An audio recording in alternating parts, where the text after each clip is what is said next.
Welcome two triple profit analytics weekly stock market view dated 22 ഫെബ്രുവരി. ഇന്ന് നമ്മൾ cover ചെയ്യുന്നത് 24 ഫെബ്രുവരി മുതൽ 28 ഫെബ്രുവരി വരെയുള്ള വീക്കാണ്.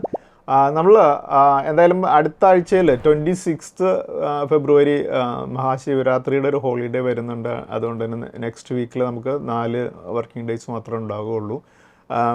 കഴിഞ്ഞ വീക്കിലും നമ്മൾ മാർക്കറ്റ് നെഗറ്റീവായി തന്നെ ക്ലോസ് ചെയ്യുന്നതാണ് കണ്ടത്. 133 പോയിൻറ്റ്സ് താഴ്ന്നാണ് നിഫ്റ്റി കഴിഞ്ഞ വീക്കിൽ ക്ലോസ് ചെയ്തിരിക്കുന്നത്. നമുക്ക് ഇപ്പോൾ കാണുന്ന ചാർട്ടിൽ നിന്ന് കാണാൻ സാധിക്കും. പക്ഷേ കുറേ ദിവസമായിട്ട് നമ്മൾ കണ്ടുകൊണ്ടിരുന്ന ആ ഫോളിൻ്റെ ഒരു ശക്തി കുറഞ്ഞിരിക്കുന്നത് നമുക്ക് എന്തായാലും കാണാൻ സാധിക്കും. എന്തായാലും മാർക്കറ്റിൻ്റെ ഒരു കൺസോളിഡേഷൻ എന്ന സമയത്തിലേക്ക് വന്നിരിക്കുകയാണ്. അതായത് 26,277 എന്നുള്ള ലെവലിൽ നിന്നും നിഫ്റ്റി ഒരു വലിയ ഷാർപ്പായിട്ടുള്ളൊരു സെൽ ഓഫിലൂടെ തന്നെയാണ് കടന്നു പോയതെന്ന് നമുക്ക് കാണാം.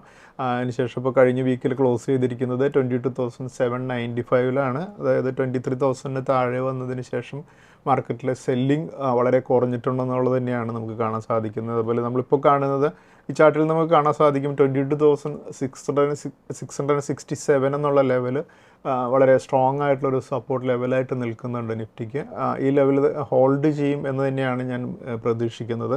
അതുപോലെ നമ്മൾ നിഫ്റ്റിയുടെ മറ്റൊരു ചാർട്ട് എടുത്ത് നോക്കുകയാണെങ്കിൽ നമുക്ക് കാണാൻ സാധിക്കും ഈ ചാർട്ടിൽ falling wedge pattern Nifty form ചെയ്തിരിക്കുന്നത് കാണാൻ സാധിക്കും. അതുപോലെ തന്നെ ഒരു ഡബിൾ ബോട്ടവും ഫോം ചെയ്തിരിക്കുന്നത് കാണാൻ സാധിക്കും. അതായത് ഫോളിംഗ് വെഡ്ജ് പാറ്റേൺ എന്ന് പറയുമ്പോൾ മാർക്കറ്റിൻ്റെ ആ സെല്ലിങ്ങിൽ വരുന്ന ആ ശക്തി കുറഞ്ഞു വരുന്നത് നമുക്ക് കാണാൻ സാധിക്കും. അതുപോലെ തന്നെ ഡബിൾ ബോട്ടം എന്ന് പറഞ്ഞാൽ ആ ഒരു ലെവലിൽ വീണ്ടും ബയേഴ്സ് എൻട്രി ചെയ്യുന്നു എന്നുള്ളത് തന്നെയാണ് നമുക്ക് മനസ്സിലാക്കാൻ സാധിക്കുക. അപ്പോൾ ഈ രണ്ട് പാറ്റേണും കൂടെ കമ്പൈൻഡ് ആയിട്ട് വരുമ്പോൾ അതിൻ്റെ ഒരു മീനിങ് മാർക്കറ്റ് വലിയൊരു സെൽ ഓഫിന് ശേഷം അവിടെ നിന്നും ഒരു റിവേഴ്സൽ ബുള്ളി റിവേഴ്സൽ പാറ്റേണിലേക്ക് മൂവ് ചെയ്യാനുള്ള പോസിബിലിറ്റിയാണ് അവിടെ നിന്ന് കാണുന്നത്. അവിടെ നിന്നും കുറച്ച് ദിവസം കൂടെ ഒരു പക്ഷേ കൺസോളിഡേറ്റ് ചെയ്തേക്കാം. പക്ഷേ ഒരു ബുള്ളി റിവേഴ്സലിനുള്ള ടൈമായി എന്ന് തന്നെയാണ് നമുക്കവിടെ മനസ്സിലാക്കാൻ സാധിക്കുക. അതുപോലെ നമ്മളിപ്പോൾ കാണുന്നത് നമ്മളൊരു 3 മന്ത്സിൻ്റെ ഒരു ചാർട്ട് എടുത്ത് നമുക്ക് അവിടെ എലിയോട്ട് വേവിൻ്റേതായിട്ടുള്ള ഒരു മൂവ്മെൻറ്റ് നമ്മൾ മാർക്ക് ചെയ്ത് നോക്കുകയാണെങ്കിൽ നമുക്ക് ഒരു സിമ്പിൾ വേവ് നോക്കുകയാണെങ്കിൽ ഇപ്പോഴത്തെ ഈ കറക്ഷനോട് കൂടി 4th കറക്ഷൻ കഴിഞ്ഞ് വീണ്ടും 5th അപ്വേർഡ് മൂവ്മെൻറ്റിനുള്ള സമയത്തിലേക്ക് മൂവ് ചെയ്യുകയാണെന്ന് നമുക്ക് കാണാം.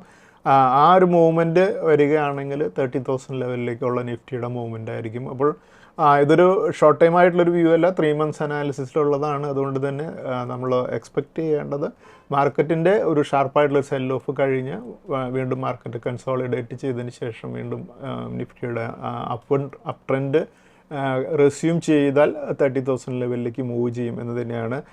ഒരുപക്ഷെ ഞാൻ കഴിഞ്ഞ 1-2 വീഡിയോയിലായിട്ട് മാർക്കറ്റിൻ്റെ കറക്ഷൻ കഴിയുകയാണ്, ഓൾമോസ്റ്റ് ഒരു കൺസോളിഡേഷൻ്റെ ബേസിലേക്ക് കടക്കുകയാണ്, വീണ്ടും ഇവിടുന്ന് റിവേഴ്സലിനൊരു പോസിബിലിറ്റി ഉണ്ട് എന്ന് പറയുമ്പോൾ ഇമ്മീഡിയറ്റ് ആയിട്ടുള്ളൊരു റിവേഴ്സ് പലരും എക്സ്പെക്റ്റ് ചെയ്യുന്നുണ്ടാവും. എസ്പെഷ്യലി ട്രേഡേഴ്സൊന്നും അതുപോലെയുള്ള ഞാൻ ഈ പറയുന്നതിൻ്റെ ബേസ് ചെയ്തുകൊണ്ട് പൊസിഷൻസ് എടുക്കരുത്. ഞാൻ ഇൻവെസ്റ്റേഴ്സിന് സ്റ്റോക്ക് മാർക്കറ്റിലെ ഇക്വിറ്റി മാർക്കറ്റിൽ ഇൻവെസ്റ്റേഴ്സിന് വേണ്ടിയിട്ടുള്ള ഒരു അനാലിസിസാണ് എൻ്റെ വീഡിയോസിലൂടെ ചെയ്യുന്നത്. അതുകൊണ്ട് തന്നെ ട്രേഡിംഗ് പൊസിഷൻസ് ഒന്നും ഞാൻ ഈ സംസാരിക്കുന്നതിൻ്റെ ബേസ് ചെയ്തുകൊണ്ട് എടുക്കരുത്. ഞാൻ എക്സ്പെക്റ്റ് ചെയ്യുന്നത് മാർക്കറ്റ് ഇവിടെ കൺസോളിഡേഷൻ ചെയ്തതിന് ശേഷം ഒരു പക്ഷേ ഫെബ്രുവരിയിലും മാർച്ച് മന്ത് നമുക്കറിയാം ഇന്ത്യയിലെ ഫിനാൻഷ്യൽ ഇയർ എൻഡ് ആയതുകൊണ്ട് തന്നെ ഒരു പക്ഷേ പുതിയതായിട്ടുള്ള ബൈയിങ് ഒന്നും കാര്യമായിട്ട് വന്നില്ല എന്നും ഇരിക്കുകയാണെങ്കിൽ മാർച്ച് മാസവും നമ്മുടെ മാർക്കറ്റ് കൺസോളിഡേറ്റ് ചെയ്തേക്കാം. പക്ഷേ ഇവിടെ നിന്നും മാർക്കറ്റ് വീണ്ടും റിവേഴ്സ് ചെയ്ത് മുകളിലേക്ക് പോകും എന്നുള്ളൊരു കാര്യമാണ് ഞാൻ പറയുന്നത്. അത് ഇൻവെസ്റ്റേഴ്സിനെ സംബന്ധിച്ചിടത്തോളം ഈ ഒരു മാസം കൂടെ ഈ ഫെബ്രുവരിയും മാർച്ചും കൂടെ ഒരുപക്ഷെ പേഷ്യൻസോടുകൂടി ഹോൾഡ് ചെയ്യാൻ വേണ്ടിയിട്ടുള്ള ഒരു കോൺഫിഡൻസ് ലഭിക്കുന്നതിന് വേണ്ടിയിട്ടാണ് ഞാൻ ഇതിന് കൂടുതൽ ട്രസ്റ്റ് കൊടുത്ത് പറയുന്നത്. അപ്പോൾ ട്രേഡേഴ്സ് അതിൻ്റെ ബേസ് ചെയ്തുകൊണ്ട് നിഫ്റ്റിയിലൊക്കെ പൊസിഷൻ എടുത്തതിന് ശേഷം മാർക്കറ്റ് വീണ്ടും താഴെ പോയി എന്നുള്ളൊരു കംപ്ലയിൻറ്റ് പറയാതിരിക്കാൻ വേണ്ടിയാണ് വീണ്ടും ഞാൻ വാൺ ചെയ്യുന്നത്. അത് നമ്മൾ ഈ ട്രിപ്പിൾ പ്രോഫിറ്റ് അനാലിറ്റിക്സിൻ്റെ വീഡിയോയിൽ ഇൻവെസ്റ്റേഴ്സിന് വേണ്ടിയിട്ടുള്ള ഗൈഡൻസ് മാത്രമാണ് നൽകുന്നത്. അതിൽ നിഫ്റ്റി നമ്മൾ വളരെ ഡീറ്റെയിൽ ആയിട്ട് പലപ്പോഴും അനലൈസ് ചെയ്യുന്നതിൻ്റെ കാര്യം മാർക്കറ്റിൽ നമ്മൾക്ക് ആ നിഫ്റ്റിയുടെ ബേസ് ചെയ്തുകൊണ്ട് പലപ്പോഴും നമുക്ക് സ്റ്റോക്കുകളിലൊക്കെ നമുക്ക് പൊസിഷൻസ് എടുക്കാനും അതുപോലെ തന്നെ നമുക്ക് കൂടുതൽ സ്റ്റോക്കുകൾ ആഡ് ചെയ്യാനും ഒക്കെ നമുക്ക് സാധിക്കും. അതിന് വേണ്ടിയിട്ടുള്ള കാര്യങ്ങളാണ് നമ്മൾ ഈ അനാലിസിസിലൂടെ നമ്മൾ ചെയ്യുന്നത്. അതുപോലെ നമുക്കിപ്പോൾ കാണാം സെൻസെക്സിൻ്റെ ചാർട്ട് അതിൽ നമുക്ക് സെൻസെക്സ് കഴിഞ്ഞ വീക്കിൽ 75,311 ക്ലോസ് ചെയ്തിരിക്കുന്നത് നമുക്ക് കാണാൻ സാധിക്കും.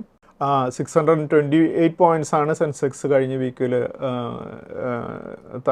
താഴെ ക്ലോസ് ചെയ്ത് നമുക്ക് കാണാം. അതുപോലെ നിഫ്റ്റിയുടെ മിഡ് ക്യാപ്പ് ഇൻഡെക്സ് കാണുമ്പോൾ നമുക്ക് കാണാം 50,486 832 പോയിൻറ്റ്സ് ഉയർന്നാണ് നിഫ്റ്റിയുടെ മിഡ് ക്യാപ്പ് ഇൻഡെക്സ് ക്ലോസ് ചെയ്തിരിക്കുന്നത്. എന്തായാലും അത് അടുത്തതായിട്ട് നമ്മൾ കാണുന്നത് സ്മോൾ ക്യാപ്പ് ഇൻഡെക്സ് ആണ്. സ്മോൾ ക്യാപ്പ് ഇൻഡെക്സ് നമ്മളിപ്പോൾ കാണുന്നത് 15,636 229 പോയിൻറ്റ്സ് കൂടെ ഉയർന്നാണ് ക്ലോസ് ചെയ്തിരിക്കുന്നത് നമുക്ക് കാണാൻ സാധിക്കും. അപ്പോൾ നമുക്ക് ഇതിൽ ഒരു വളരെ ഇമ്പോർട്ടൻ്റ് ആയിട്ടുള്ളൊരു കാര്യം നമുക്ക് കാണാൻ സാധിക്കുന്നത് സ്മോൾ ക്യാപ്പ് ഇൻഡെക്സും അതുപോലെ തന്നെ മിഡ് ക്യാപ്പ് ഇൻഡെക്സും കഴിഞ്ഞ വീക്കിൽ ഒരു അപ്വേർഡ് ക്ലോസിംഗ് ആണ് നമുക്ക് ലഭിച്ചിരിക്കുന്നത് നമുക്ക് കാണാൻ സാധിക്കും. അതേസമയം നിഫ്റ്റിയും സെൻസെക്സും നെഗറ്റീവ് ക്ലോസിംഗ് ആണ് എന്നുണ്ടെങ്കിലും അപ്പോൾ മിഡ് ക്യാപ്പിലും സ്മോൾ ക്യാപ്പിലും ഒക്കെ കുറേയധികം ബൈയിങ് കുറേ ബീറ്റൺ ഡൗൺ ആയിട്ടുള്ള സ്റ്റോക്കുകളിലൊക്കെ ബൈയിങ് നമ്മൾ വരുന്നത് നമ്മൾ കാണുന്നുണ്ട്. അപ്പോൾ അതെന്തായാലും വളരെ ഒരു പോസിറ്റീവായിട്ടുള്ളൊരു സൈനാണ്. എന്തായാലും നമ്മൾ പലരോട് നമ്മൾക്ക് ഇപ്പോഴത്തെ ഒരു ലെവലിൽ പലരോടും ഞങ്ങൾ റെക്കമെൻഡ് ചെയ്യുന്നത് കുറച്ച് സ്റ്റോക്കുകളിലൂടെ നല്ല ബീറ്റൺ ഡൗൺ ആയിട്ടുള്ള സ്റ്റോക്കുകളെ ആഡ് ചെയ്യുക എന്നുള്ളൊരു അഡ്വൈസാണ് നമ്മൾ നൽകുന്നത്. പക്ഷേ ഈ ബീറ്റൺ ഡൗൺ ആയിട്ടുള്ള സ്റ്റോക്കുകൾ വീണ്ടും വാങ്ങുമ്പോൾ നമുക്കറിയാം മാർക്കറ്റിൻ്റെ ഒരു ഡൗൺ ട്രെൻഡിൽ താഴേക്ക് പോകുന്ന സമയത്ത് വാങ്ങുമ്പോൾ വീണ്ടും താഴെ പോകുമ്പോൾ പോയാലും നമ്മൾ റിപ്പൻഡ് ചെയ്യാതെ തന്നെ നമ്മളത് മുകളിലേക്ക് വരും.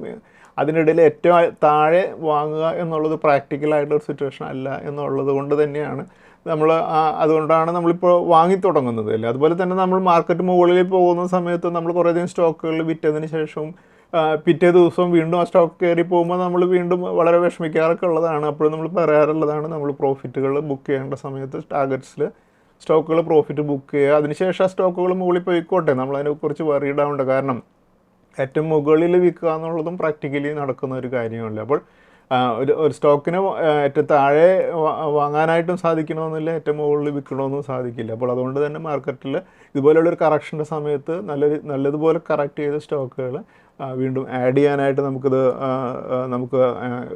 ഈ അവസരം ഉപയോഗിക്കുക. അതുപോലെ തന്നെ നല്ലൊരു പോർട്ട്ഫോളിയോ ബിൽഡ് ചെയ്യാനായിട്ട് ഇതുപോലുള്ളൊരു അവസരമാണ് ഇപ്പോൾ നമുക്ക് കാണാൻ സാധിക്കും. അതുപോലെ എന്തായാലും നമുക്കറിയാം ബ്രോഡ് മാർക്കറ്റ് എടുത്ത് നോക്കുകയാണെങ്കിൽ ഒരുവിധം നല്ല സ്റ്റോക്കുകളൊക്കെ വളരെ നല്ല രീതിയിൽ കറക്റ്റ് ചെയ്ത് കഴിഞ്ഞു. അത് ഇനിയും കാര്യമായിട്ട് കറക്ഷൻ ഇനി ഈ പല സ്റ്റോക്കുകളും ഇല്ല എന്നുള്ളൊരു കാര്യം കൂടെ നമുക്ക് മനസ്സിലാക്കാൻ സാധിക്കും. അതുപോലെ തന്നെ ഈ കറൻസി ഒന്നുകൂടെ സ്റ്റെബിലൈസ് ചെയ്യുകയും അതുപോലെ തന്നെ നമ്മുടെ കോർപ്പറേറ്റ്സ് നല്ല രീതിയിലുള്ള റിസൾട്ട്സ് വരും ക്വാർട്ടറിലൊക്കെ ഡിക്ലെയർ ചെയ്യാനും തുടങ്ങിക്കഴിഞ്ഞാൽ ഫോറിൻ ഇൻസ്റ്റിറ്റ്യൂഷൻസ് കൂടെ നമുക്ക് ഇവിടേക്ക് തിരിച്ചു വരും എന്നുള്ളത് തന്നെയാണ് നമുക്ക് മനസ്സിലാക്കാൻ സാധിക്കുക. അതുപോലെ തന്നെ പല സെഗ്മെൻറ്റ്സും വളരെ നല്ല രീതിയിലുള്ള വാല്യുവേഷൻസിലേക്ക് വന്നിട്ടുണ്ട്. ഇന്ത്യ എന്തായാലും ഒരു ലോങ് ടൈം ഗ്രോത്ത് സ്റ്റോറി എന്തായാലും അതുപോലെ തന്നെ ഇൻടാക്റ്റായിട്ട് നിൽക്കുന്നുണ്ട്. അതുകൊണ്ട് തന്നെ ഗ്ലോബൽ കോണ്ടെക്സ്റ്റിൽ നോക്കുകയാണെങ്കിൽ ഫോറിൻ ഇൻസ്റ്റിറ്റ്യൂഷൻസിനൊക്കെ ഇന്ത്യയെ ഇഗ്നോർ ചെയ്തുകൊണ്ട് ഇൻവെസ്റ്റ് ചെയ്യാനായിട്ടും സാധിക്കില്ല. അപ്പോൾ അവരും വരും ദിവസങ്ങളിൽ തിരിച്ചു വരും. അങ്ങനെയാണെങ്കിൽ നമ്മുടെ മാർക്കറ്റും റീബൗണ്ട് ചെയ്യാൻ തുടങ്ങും.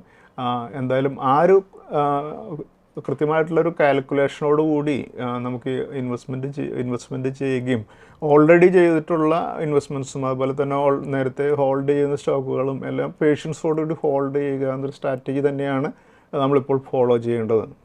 ഇതുപോലെയുള്ള മാർക്കറ്റിൻ്റെ കറക്ഷൻ സമയത്ത് ഏറ്റവും ഇമ്പോർട്ടൻ്റ് ആയിട്ട് നമ്മൾ മനസ്സിൽ ഓർക്കേണ്ട ഒരു കാര്യമാണ്, വാറൻ ബഫറ്റ് പറഞ്ഞിട്ടുള്ളൊരു കാര്യമാണ്, we don't have to be smarter than the rest, we have to be more discipline than the rest എന്നുള്ളൊരു കാര്യം. അതായത് നമ്മൾ എല്ലാവരെക്കാളും സ്മാർട്ടായിട്ട് ഹയർ ലെവലിൽ വിൽക്കുകയും അതുപോലെ തന്നെ താഴെ ലെവലിൽ വാങ്ങുകയും അതുപോലെ നമ്മൾ എപ്പോഴും ആക്റ്റീവായിട്ട് കാര്യങ്ങൾ ചെയ്യണം എന്നൊന്നുമില്ല. പക്ഷേ നമ്മൾക്ക് സ്റ്റോക്ക് മാർക്കറ്റിൽ സ്ഥിരമായിട്ട് നിൽക്കുകയും അവിടെ നമ്മൾ വളരെ ഡിസിപ്ലിനോട് കൂടി നമ്മൾ കമ്പനികളെ സെലക്ട് ചെയ്യുന്നിടത്ത് വളരെ കെയർഫുള്ളായിട്ട് നമ്മൾ സ്റ്റോക്കുകളെ സെലക്ട് ചെയ്യണം.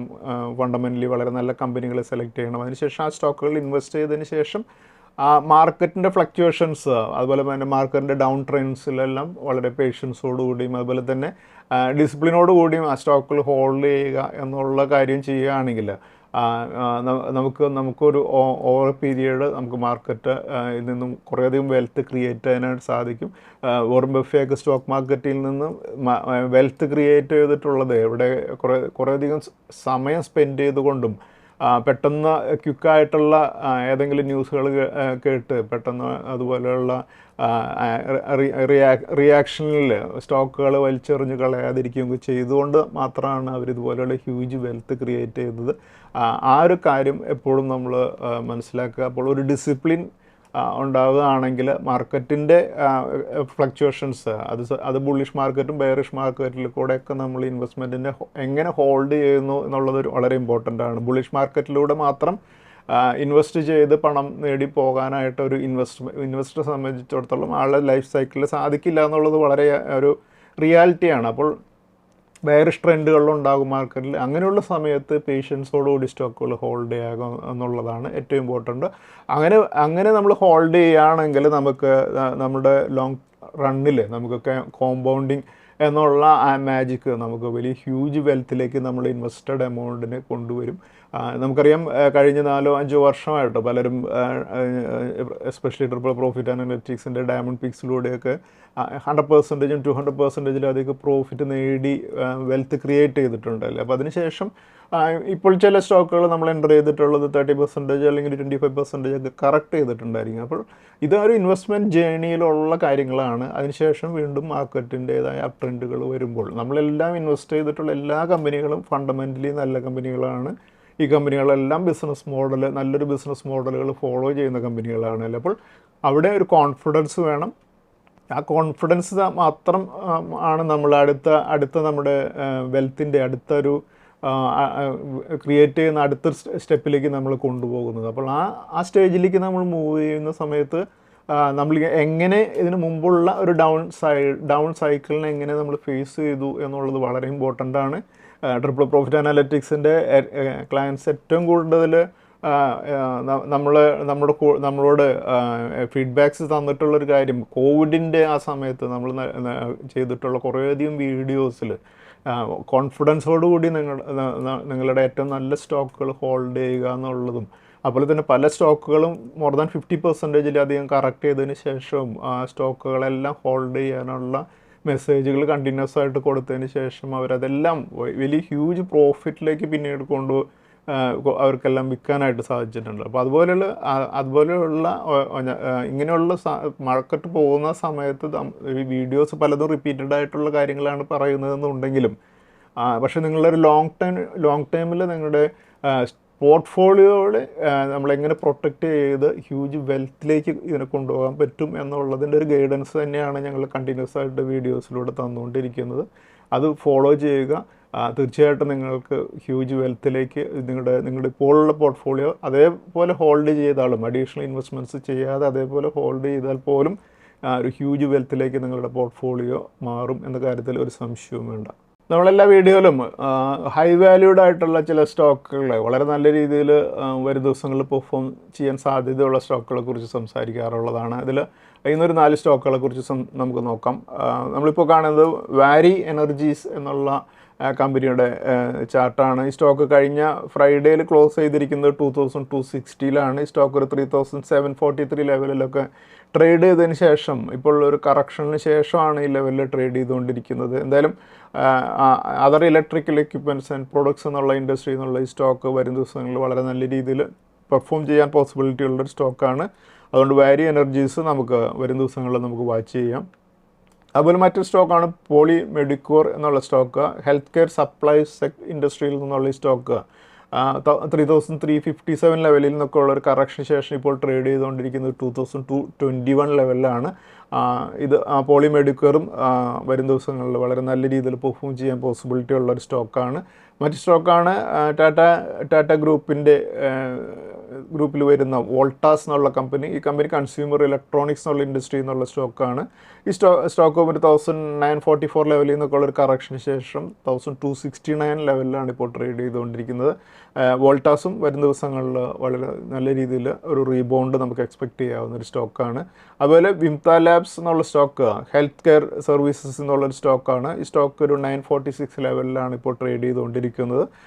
ഈ സ്റ്റോക്കും ഈ മാർക്കറ്റിൻ്റെ ഒരു കറക്ഷൻ ടൈമിൽ പോലും വളരെ നല്ല രീതിയിൽ പെർഫോം ചെയ്തുകൊണ്ടിരിക്കുന്ന ഒരു സ്റ്റോക്കാണ്. അതുകൊണ്ട് തന്നെ വിംത ലാബ്സും നമുക്ക് വരും ദിവസങ്ങളിൽ നല്ല രീതിയിൽ പെർഫോം ചെയ്യാൻ പോസിബിലിറ്റി ഉള്ളൊരു സ്റ്റോക്കാണ്. അതുപോലെ നമുക്ക് കഴിഞ്ഞ വീക്കിലെ ബെസ്റ്റ് പെർഫോമിംഗ് സ്റ്റോക്കുകൾ ഏതൊക്കെയായിരുന്നു നോക്കാം. ഈ സ്റ്റോക്കുകൾ ഗോദ്രേജ് ഇൻഡസ്ട്രീസ് കഴിഞ്ഞ വീക്കിൽ 37% ആണ് ഉയർന്ന് ക്ലോസ് ചെയ്തത്.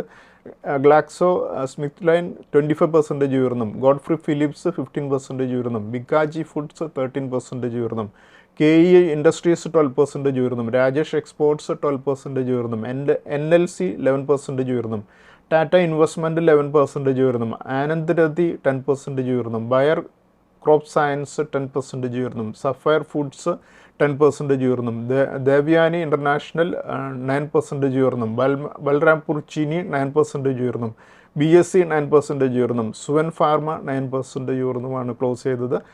ഈ സ്റ്റോക്കുകളെല്ലാം വളരെ നല്ല രീതിയിൽ ഒരു അപ് ട്രെൻഡിൽ ട്രേഡ് ചെയ്യുന്നതുകൊണ്ട് തന്നെ നമുക്ക് ഈ സ്റ്റോക്കുകളും വരും ദിവസങ്ങളിലും നമുക്ക് നമ്മുടെ വാച്ച് ലിസ്റ്റിൽ കീപ്പ് ചെയ്യാം.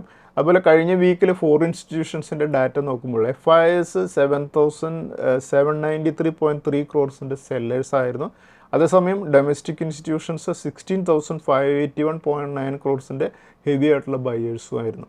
നെക്സ്റ്റ് നമുക്ക് നിഫ്റ്റിയുടെ അനാലിസിസിലേക്ക് കിടക്കാം. നിഫ്റ്റിയുടെ ലാസ്റ്റ് വീക്കിലെ ട്രേഡിംഗ് പാറ്റേൺ ആണ് നമ്മളിപ്പോൾ കാണുന്നത്. 14th ഫെബ്രുവരിയിൽ നിഫ്റ്റി ക്ലോസ് ചെയ്തത് 22,929 17th ഫെബ്രുവരിയിൽ 30 പോയിൻറ്റ്സ് ഉയർന്നും, 18th ഫെബ്രുവരിക്ക് 30 പോയിൻറ്റ്സ് വീണ്ടും ഉയർന്നും, 19th ഫെബ്രുവരിക്ക് 12 പോയിൻറ്റ്സ് താഴ്ന്നും, 20th ഫെബ്രുവരിക്ക് 19 പോയിൻറ്റ്സ് താഴ്ന്നും, അതിനുശേഷം 21st ഫെബ്രുവരിയിൽ വീണ്ടും 117 പോയിൻറ്റ്സ് താഴ്ന്നുമാണ് നിഫ്റ്റി ക്ലോസ് ചെയ്തത്. എന്തായാലും കഴിഞ്ഞ വീക്കിൽ 133 പോയിൻറ്റ്സ് താഴ്ന്നാണ് നിഫ്റ്റി ക്ലോസ് ചെയ്തിരുന്നത്. അതുപോലെ ഈ മാസത്തിലെ നിഫ്റ്റി മന്ത്ലി ചാർട്ട് നോക്കുമ്പോൾ നമുക്ക് കാണാൻ സാധിക്കും ഫെബ്രുവരി മന്തിൽ നിഫ്റ്റി 712 പോയിൻറ്റ്സ് താഴ്ന്നാണ് ട്രേഡ് ചെയ്തത് നമുക്ക് കാണാൻ സാധിക്കും. എന്തായാലും ഒക്ടോബർ മന്തിൽ സ്റ്റാർട്ട് ചെയ്ത കറക്ഷൻ നവംബർ മന്തിലും ഡിസംബർ മന്തിലും ജനുവരി മന്തിലും അതുപോലെ തന്നെ ഫെബ്രുവരി മന്തിലും കണ്ടിന്യൂ ചെയ്യുകയായിരുന്നു. അതോടുകൂടി നമുക്ക് ഫെബ്രുവരി മാർച്ചോടുകൂടി കറക്ഷൻ എൻഡ് ചെയ്ത് അടുത്ത ഒരു അപ് ട്രെൻഡ് ഇവിടെ നിന്ന് തുടങ്ങും എന്ന് തന്നെയാണ് നമുക്ക് എക്സ്പെക്റ്റ് ചെയ്യാവുന്നത്. അതുപോലെ നമുക്ക് നിഫ്റ്റിയുടെ വീക്ക്ലി ചാർട്ടിൽ നോക്കുമ്പോൾ പ്രധാനപ്പെട്ട DMAs മാർക്ക് ചെയ്തിരിക്കുന്നത് നോക്കുമ്പോൾ നമുക്ക് കാണാൻ സാധിക്കും 200 DMA വരുന്നത് 24,067 ആണ്, 100 DMA വരുന്നത് 23,925 50 DMA വരുന്നത് 23,439 20 DMA വരുന്നത് 23,216 അതുപോലെ ഡെയിലി ചാർട്ടിൽ പ്രധാനപ്പെട്ട സപ്പോർട്ട് റെസിസ്റ്റൻസ് ലെവലുകൾ മാർക്ക് ചെയ്ത് നോക്കുമ്പോൾ നമുക്ക് കാണാം പിവറ്റ് പോയിന്റ് വരുന്നത് 22,855 അതിന് മുകളിൽ റെസിസ്റ്റൻസ് ലെവൽസ് ആയിരിക്കും 23,185 23,320 23,507 24,227 24,947 എന്നീ ലെവൽസ് ആയിരിക്കും. അതേസമയം 22,855 താഴെ സപ്പോർട്ട് ലെവലുകളായിരിക്കുക 22,667 22,525 22,331 22,067 എന്നീ ലെവൽസ് ആയിരിക്കും. അതേസമയം നിഫ്റ്റിയുടെ നെക്സ്റ്റ് വീക്കിലേക്കൊരു ട്രേഡിംഗ് റേഞ്ച് നമ്മൾ ഫിക്സ് ചെയ്യുമ്പോൾ അപ്പർ റേഞ്ച് 24,227 ലോവർ റേഞ്ച് 22,067 ആയിരിക്കും. അതേസമയം പിവറ്റ് പോയിന്റ് ആയിട്ട് നിൽക്കുക 22,855 ആയിരിക്കും. നമുക്ക് അടുത്തതായിട്ട് നെക്സ്റ്റ് വീക്കിലെ ഇൻവെസ്റ്റ്മെൻറ്റ് സ്ട്രാറ്റജീസിലേക്ക് കടക്കാം. നമ്മുടെ സ്റ്റോക്ക് ഓഫ് ദി വീക്കായിട്ട് നമ്മളിന്ന് ഡിസ്കസ് ചെയ്യുന്ന സ്റ്റോക്ക് TAGVK ആണ്. ഈ സ്റ്റോക്ക് കഴിഞ്ഞ വീക്കിൽ 453 ക്ലോസ് ചെയ്തിരിക്കുന്നത്. ഈ ലെവലിന് മുകളിലേക്ക് TAGVK മൂവ് ചെയ്യുകയാണെങ്കിൽ സ്റ്റോക്കിൻ്റെ അടുത്ത റെസിസ്റ്റൻസ് 508 എന്നുള്ള ലെവലായിരിക്കും. അതുകൊണ്ട് നമ്മുടെ ഇന്നത്തെ stock of the week TAGVK ആണ്. അതുപോലെ നമ്മുടെ ഇന്നത്തെ ട്രിപ്പിൾ ടെക്നിക്കൽ പിക്കായിട്ട് നമ്മൾ ഡിസ്കസ് ചെയ്യുന്ന സ്റ്റോക്ക് ഗോദ്രേജ് ഇൻഡസ്ട്രീസ് ആണ്. ഈ സ്റ്റോക്ക് 1131 കഴിഞ്ഞ വീക്കിൽ ക്ലോസ് ചെയ്തിരിക്കുന്നത്. വരുന്നത്. ഈ ലെവലിന് മുകളിലേക്ക് ഗോദ്രേജ് ഇൻഡസ്ട്രീസ് ബ്രേക്ക്ഔട്ട് ലഭിക്കുകയാണെങ്കിൽ അടുത്ത റെസിസ്റ്റൻസ് ആയിരിക്കും 1355 ആയിരിക്കും. അതുകൊണ്ട് നമ്മുടെ ഇന്നത്തെ ടെക്നിക്കൽ പിക്ക് ഗോദ്രേജ് ഇൻഡസ്ട്രീസ് ആണ്. അതുപോലെ ഇന്നത്തെ സ്റ്റോക്സ് വിത്ത് ടെക്നിക്കൽ ബ്രേക്ക്ഔട്ട് ഏതൊക്കെയാണെന്ന് നോക്കാം. ഈ സ്റ്റോക്കുകൾ JSW infra, Devyani international, Avanti feeds, blue star, അതുപോലെ സുവൻ ഫാർമ എന്നീ സ്റ്റോക്കുകളാണ്. ഈ സ്റ്റോക്കുകളും നമുക്ക് നെക്സ്റ്റ് വീക്കിൽ നമ്മുടെ വാച്ച് ലിസ്റ്റിൽ കീപ്പ് ചെയ്യാം. Thank you. സെബി നൽകുന്ന രജിസ്ട്രേഷനും നിസം സർട്ടിഫിക്കേഷനും റിസർച്ച് അനലിസ്റ്റിന്റെ പ്രകടനത്തിന് ഒരു ഉറപ്പും നൽകുന്നില്ല. സെക്യൂരിറ്റീസ് മാർക്കറ്റുകളിലെ നിക്ഷേപം നഷ്ടസാധ്യതകൾക്ക് വിധേയമാണ്. നിക്ഷേപിക്കുന്നതിന് മുമ്പ് ബന്ധപ്പെട്ട എല്ലാ രേഖകളും ശ്രദ്ധാപൂർവം വായിക്കുക. ഇന്ന് ഉദ്ധരിച്ച സെക്യൂരിറ്റികൾ ഉദാഹരണങ്ങൾ മാത്രമാണ്, റെക്കമെൻഡേഷൻസ് അല്ല.